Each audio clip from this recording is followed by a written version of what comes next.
seguratik etorri geha, familie elkartuta, eta, seguran egin duen korrika saiotxo bat, eta gaur bukarea ematea, Gasteiza ez, ongi etorri ematea korrikan bidez. Horten baita, festa politia izaten da, eta bukara politia, eta, hauxe ematea etorri geha.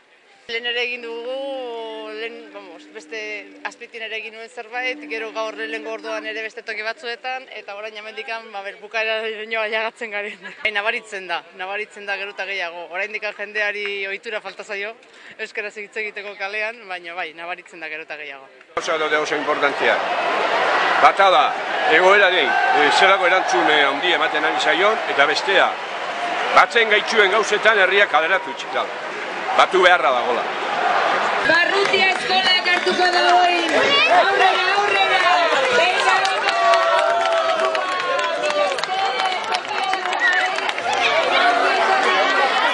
Bueno, hasi ginen korrika txikiarekin, orain dela aste bat, eta korrika txikian txiki hauek guztia parte hartu zuten, pixkat motibatu gaurko, eta gaur ere parte hartu dugu, kilometroa erosi, eta hola. Bi urtean behin ospatzen denean beti egiten dugu korrika, eta aurrek urteetan ere egina ditugu. Orain printzipioz egingo ditugu 3 bat, eta gero jungo gara erdi aldera, eta azkenengo kilometroak egingo ditugu. Eta gero festa, ez? Eta gero festa, disfrutatzea.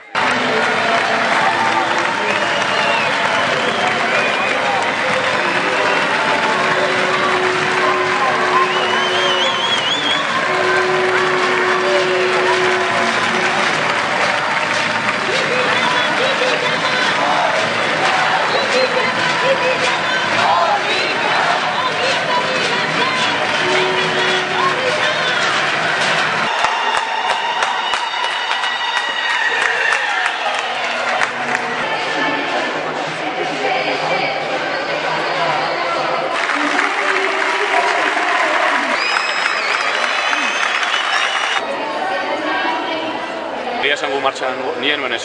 Espero gusartu gara hor karrerako dinamikan, eta txandaka gabiltzen ez beti lanpetuta eta hola ez genuen pentsatzen, bukaera noiz helduko zen, baten hola gaur heldu da eguna eta kriston jendetza bildu da, ematen du Gasteizko jaia direla, ez? Bai, oso pozik.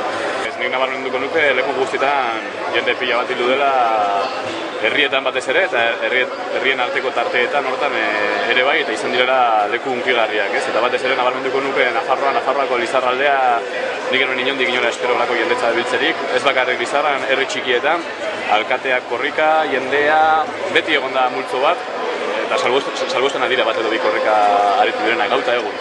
Eta hori nire zut garrantzitsua da, eta erakusten du herri honen indarra, ez? Zenbat jende dagoen prest hemen euskararen alde edo Euskal Herriaren alde ibiltzeko.